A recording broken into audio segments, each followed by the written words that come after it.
Okay, let's get straight on with today's yoga practice. Bring yourself to sit in a kneeling position. Remember to use your cushion for a bit of extra comfort. Place it between your buttocks and the heels of your feet. And if for any reason that a kneeling position still isn't comfortable for you, then just extend the legs out forward or cross your legs to begin with. Let's take this opportunity to tune in. Get your chin parallel with the mat. Just rest your hands quite naturally in your lap. You could have one palm on top of the other, doesn't matter which way, but possibly if you tend to go for a certain hand on top of the other, maybe change it and put the opposite one on. Close the eyes. Connect with your flow of breath. Take an inward view. Travel with your passage of breath deep inside you.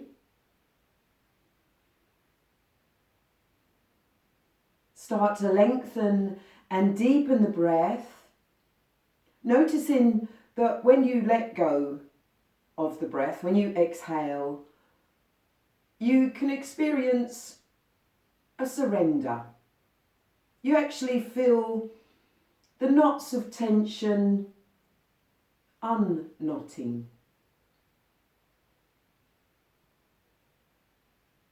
Allow the tension to disperse. Just let it go. Let go of anything that is no longer required. And that could be the stress, the tension within you. It could be negative thoughts or emotions. Everything you learn on the mat, you can take forward into your daily life. Unclench your teeth. Good. And open the eyes. So if you've been following each daily practice, yesterday we dealt with the practice of getting our arms into this position. Okay, so we're going to utilise that today. We're going to action the arms along with another movement on the mat. It's going to be challenging. It's going to help you control your core. It's going to help you connect with your stomach in a big way. So if you've not been practicing each day, you might want to go back and start at day one. If you're coming in to watch this yoga session for the first time and you haven't seen any of the previous ones, you might want to watch this first and then replay it and practice, or just join straight in. As long as you remember that in yoga, no force is required. We get rid of the ego. We really observe the self, and we listen to our breath, because our breath is our guide. Okay? Don't be too judgmental on yourself if a posture doesn't happen immediately. That's not the way yoga works. You have to be dedicated. You have to have a patient practice, and in time the movements become easier. You return to your former supple, flexible self. It all depends on the individuality of you as to when it will come, but just patiently practice. To begin with, we are just going to do our simulated headstand. We're going to invert ourselves, and this is when the head is lower than the heart, and it allows a new fresh supply of oxygen-rich blood to move into the head, the throat, the neck. Okay? Remember, as you go forward into this position, do not collapse down into the head. Do not allow all your weight to crash down into the ground. You actually want to retain your weight within the stomach, because that's one of the biggest sections of your body that can support everything else, especially the spine. So we're in our kneeling position. We're just going to place our hands either side of our hips. Just let those fingertips and knuckles rest into the mat. You're going to take a nice breath in and you're going to rise up internally, create space in your torso. You're going to hinge forward on the hips, take your forehead down towards the mat, and then gently, as your buttocks lift, you'll roll onto the crown of your head. So it is here that you are not allowing yourself to collapse or to crush all your body weight into your head. Indeed, you are pulling the stomach in and back to support the spine. You're pressing weight down into the knees, the thighs, the shins, the front of the feet. You're unclenching your teeth and you are letting the breath flow. The heart is pumping, and as it pumps out through the arteries, fresh, rich, oxygenated blood is dispersed around the body, and it's getting into the head now, rejuvenating all the skin cells and the hair follicles. So keep that lightness, that bright sense of self as you return your buttocks down towards the heels of your feet. Draw your chin towards your chest. And as the buttocks reach the heels of the feet, restack the bones of your spine. Keep your chin on your chest until your shoulders are over your hips, and then you can bring your chin parallel to your thighs to the mat. Good. We always come up nice and slowly out of anything to do with an inverted position so that it gives the time for the levels, the new fresh oxygen levels within the head to just adapt themselves and make good adjustment. Okay, so now we're going to work towards the next movement, the flow of movement, which is going to include our arm position of yesterday. Okay, to begin with, we're going to break the movement down into sections, and then we'll join them all together. So first and foremost, let's bring our hands in front of us, outside of the knees. We're going to breathe in, we're going to lift the buttocks away from the heels of the feet. We're going to exhale and stretch and extend our right leg back. Accustom yourself to the posture. Find a nice, strong foundation. Check that when you breathe in, you're actually lifting up, creating space. The posture might look quite static, but you can be working intensely within it. All sorts of messaging from the mind, telling the body what to do, stabilising it, strengthening it. Let's turn those right toes under. Breathe in and bring the knee back in line with the left knee. Okay, other side. Another breath in through the nostrils, lift the buttocks, exhale, extend the left leg back. Have a nice stretch through that left leg. See how far you can reach it back. The stretch from the hip going all the way down to the toes. Pull the belly button in to support the spine. Turn the toes under, breathe in and draw the left knee back towards the right knee. Good, now we'll breathe in, we'll take our right arm up to the ceiling, the right fingertips stretching up to the ceiling. Avoid pulling your shoulder up to your ear, have your shoulder relaxed and stretch from the hip to the armpit and the armpit to the fingertips. If you have and require a belt or strap, then utilise that. You've got the belt in your right hand, so that when you raise your left arm and hand and swim it round behind you to then bend the elbow, you can connect your hands along the belt, or if you already have the flexibility to connect the hands, then do so. Nice deep breath in. Exhale. Be aware that you have tilted your pelvis. You've got a nice straight spine. It's aligned with the straightness of the walls in your room. Your head and shoulders are resting centrally over your hips, buttocks and heels of feet. Breathe. And then gently release. Let's draw to the other side, raising the left arm, reaching from hip all the way up to the fingertips, and then bend that left elbow. You're going to draw that right arm out in line with the shoulder and then swim it all the way around 180 degrees. Take it behind you, bend the elbow, and then collect the hands either along your belt or strap or connect the fingers together.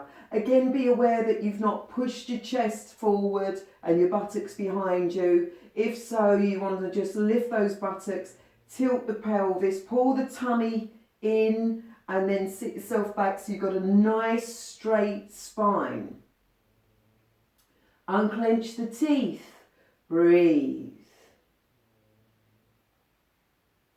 And then gently release. Bring the hands beside you. You might want to give the arms a little bit of a shake. So now we're going to put both parts together. And this is where the control, the balance and the coordination kick in. You want to stay connected with your belly, your abdominals. They are going to support the spine. They are going to center weight you, because you're going to be having your arms in that position.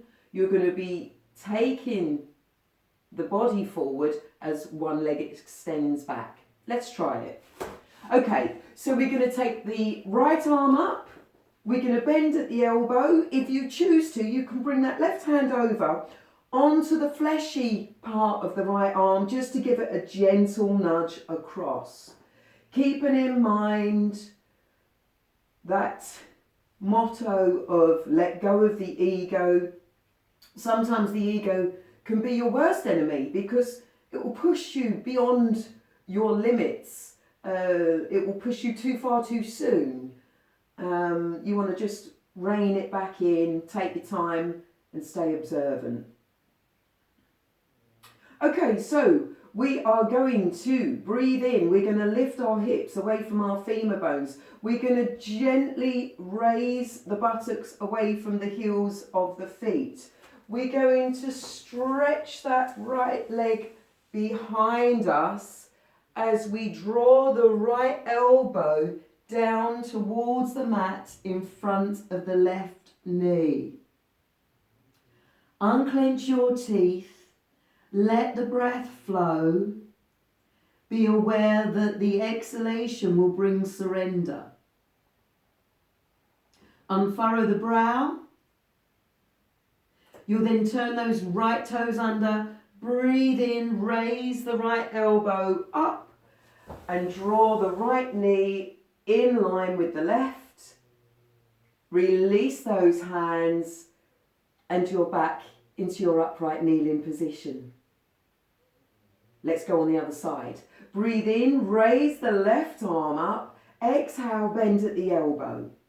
Breathe in, bring the right arm up. The hand can come over. It can grab the fleshy part of the left arm and it can gently draw it across, nice and slowly. Be aware of the joints of your body and how mobile they are at this present time. Don't overdo it. We're going to then raise the right hand in line with the right shoulder. We're going to swim it round behind us. We're then going to bend at the elbow and connect the fingers together, or we're going to grip our fingers around the belt or strap. A nice deep inhalation. Elevate up through the torso. Make yourself nice and tall, feeling like a column or a pillar. Exhale and surrender into that without collapse. Another breath in, lift the buttocks. Exhale, extend the left leg behind you as you draw the body forward, bringing the left elbow down in front of the right knee. Breathing in and out. Then turn the toes under, breathe in, raise the trunk of the body, pulling the stomach in to lend support to the spine, bringing the left knee back in line with the right and returning to that central kneeling position. You might want to give the arms a little bit of a shake.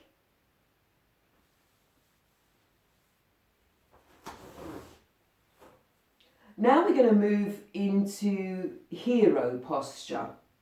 And this is a great position for calming the mind. It does shut off the blood flow to the lower legs, which in turn is what helps calm the mind and relaxes the torso. If you have knee injuries, then take extra caution with this posture, or indeed it may not be for you. But you can use your cushion as a level of comfort to assist in the position. What we're going to do is bring our hands in front of our knees and just outside of the knees. We're going to lift the buttocks. We're going to take our toes wider than hip width because our buttocks are going to come down in between our feet. Now we've got very fleshy calf muscles. We can actually take our hands and roll the flesh outwards. We can take 2 fingers and our thumb of our right hand and put those 2 fingers in behind our left knee and open the flesh out. So that when you do begin to lower down, you've actually made more room in the knee area. So you can do that on both sides. So take your right hand, roll your right calf muscle out. Take your your index and middle finger of your left hand and the thumb. Place those 2 fingers underneath the knee and open the flesh out. You will then very gently draw the buttocks down towards the ground. Now to begin with, you can have your hands supported in front of you. You'll be pulling your stomach in to support your lower spine. You could have a cushion so that as you become lower in the movement, you've then got some support there before the ground. And you will gently lower down. In the early days of your practice, you could have your knees a little wider apart. That could assist. In time, you will bring those knees together. Just rest the hands naturally on the thighs and take a breath in and out. Also notice that if in the early days of your practice, the front of your feet hurt because it seems to be like a lot of weight is pressing into them, that's normal, that will pass. It's all about allowing the mind to supersede that feeling. Just let go of that feeling of the feet pressing in too much. And indeed, of course, if you want a little bit of extra support, having a blanket underneath will help. It will just give a little bit more comfort. If you feel you can go further, then let's progress. But only if you have that feeling that you are able to go further. Do not push or force anything. We're going to take a nice deep inhalation. As we exhale, we've got the hands on the soles of our feet. We're going to drop the right elbow to the mat. We'll breathe in. We'll then realign the chest, doming it up towards the ceiling and bring our left elbow down onto the mat. In this position, you can pick the buttocks up gently. You can push your tailbone, your coccyx, down to where the wall and the floor meet in front of you. So what you've actually done is given a tilt of the pelvis. You'll feel an increased stretch through the quadriceps, the thigh muscles. It's a beautiful full length stretch through the thighs. If this is enough for you, then just practice the flow of breath here. Scanning the body, releasing any pockets of tension that you might be holding on to. Unclenching the teeth. If you can go further, nice deep breath in. As you exhale, bring the top of the head down towards the mat. Doming the chest up towards the ceiling.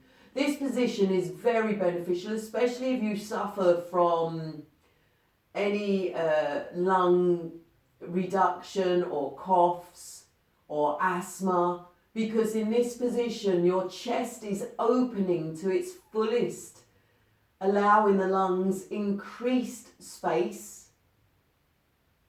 So if you breathe in nice and deep and fill the lungs, you'll increase their capacity. If you can go further on an exhalation, you'll gently roll onto the back of the skull. Supta Virasana, hero posture. And the remaining part of the posture is to link the thumbs, raise the fingertips towards the ceiling, have a nice breath in, create space, and exhale, surrender those arms over and above the head, bringing the hands to settle on the ground above the crown of the head. You then draw the chin down towards the chest and breathe. And then to release, let go of those thumbs, bring the palms of the hands back to the soles of the feet. A nice deep breath in, dome the chest up towards the ceiling, come onto the elbows, pull the tummy in, support the spine as you straighten the left arm, straighten the right arm, and you are up in the foundation of the posture. You can bring those hands forward, outside of the knees, lift the buttocks, then bring the heels of the feet in line with the buttocks. Gently, to an exhalation, stretch the right leg behind you. Draw the heel out towards the wall behind you, nice and gently. You might want to just rock backwards and forwards on the toes.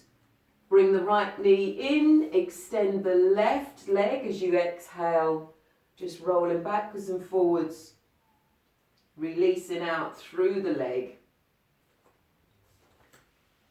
And then bringing yourself round to rest onto your buttocks, your sit bones.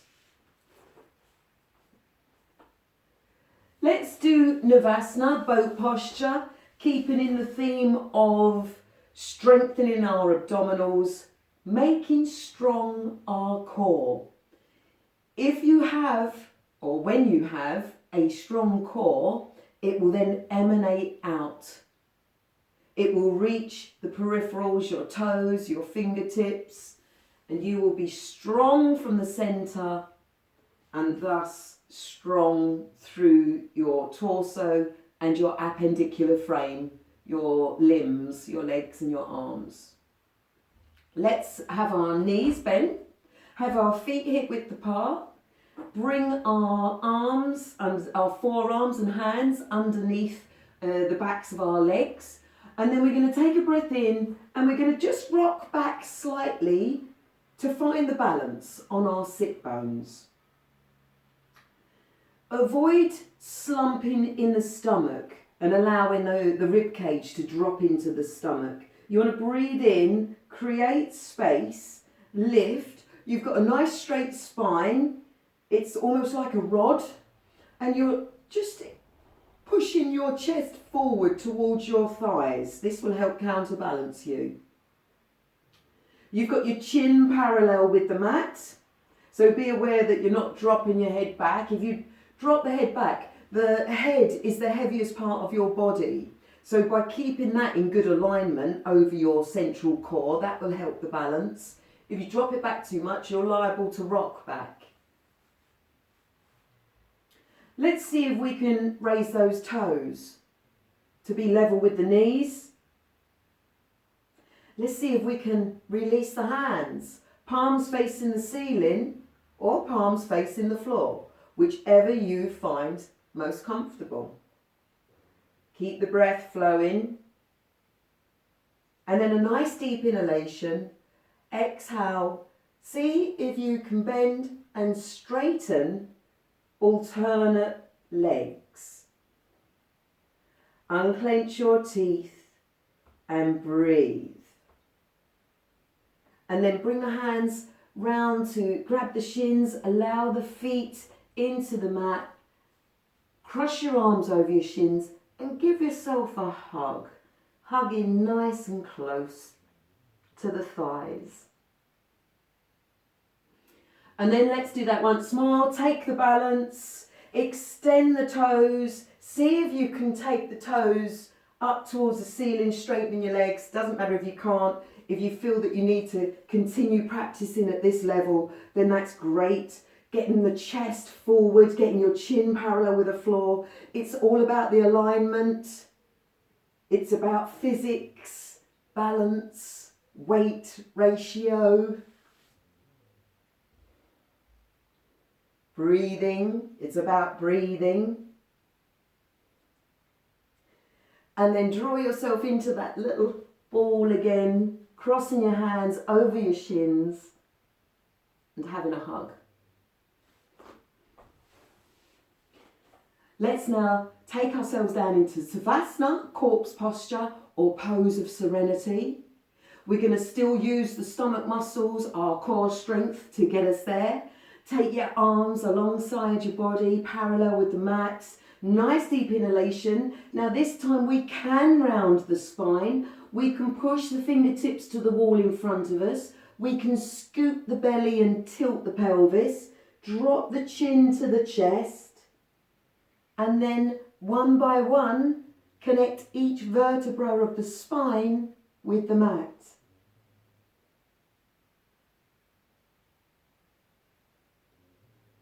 There'll be a point when the stomach just wants to collapse and let go and you drop back to the floor. That's the point where you just want to hold on to your core strength that little bit longer.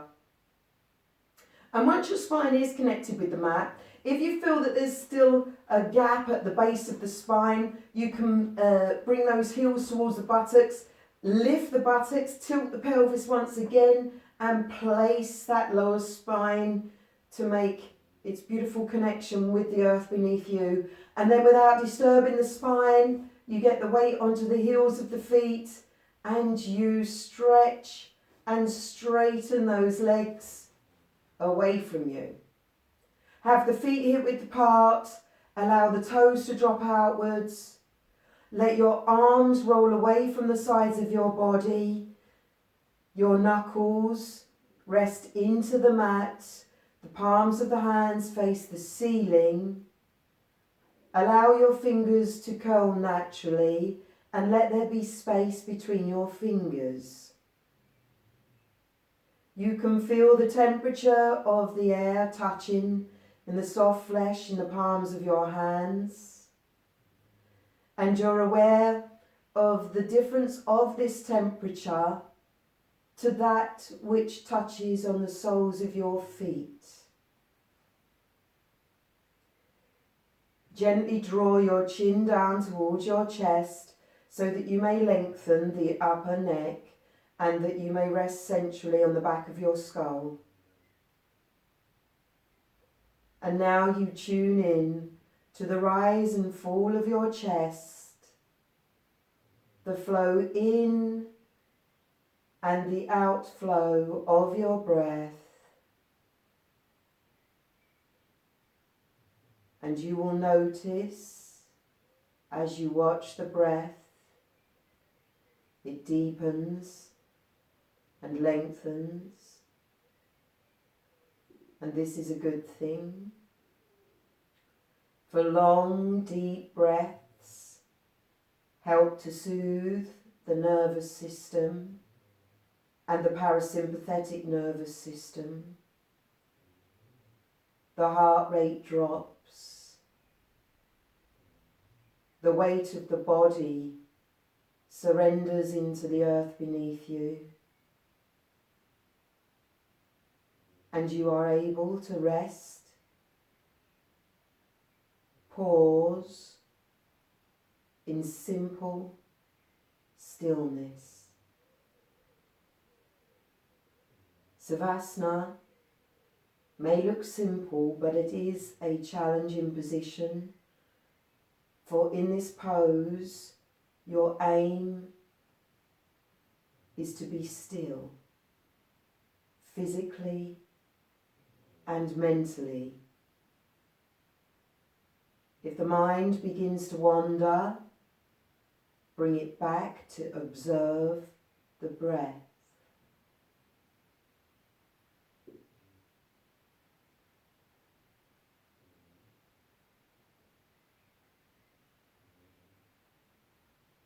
This position can bring great rejuvenation. You can relinquish anything no longer needed. You can refresh and revitalise. Ensure this becomes part of your daily routine toward better health and well-being. Let's now brush the thumbs across our fingertips, lick the lips and swallow, wiggle the toes. Breathe in, draw both knees in towards the chest. Now you can either roll onto your right hand side and bring yourself up, or you can roll yourself up. Coming into a cross-legged position, lifting up through the trunk of the body, creating that great sense of height, of elevation, bringing brightness, letting go of sluggishness.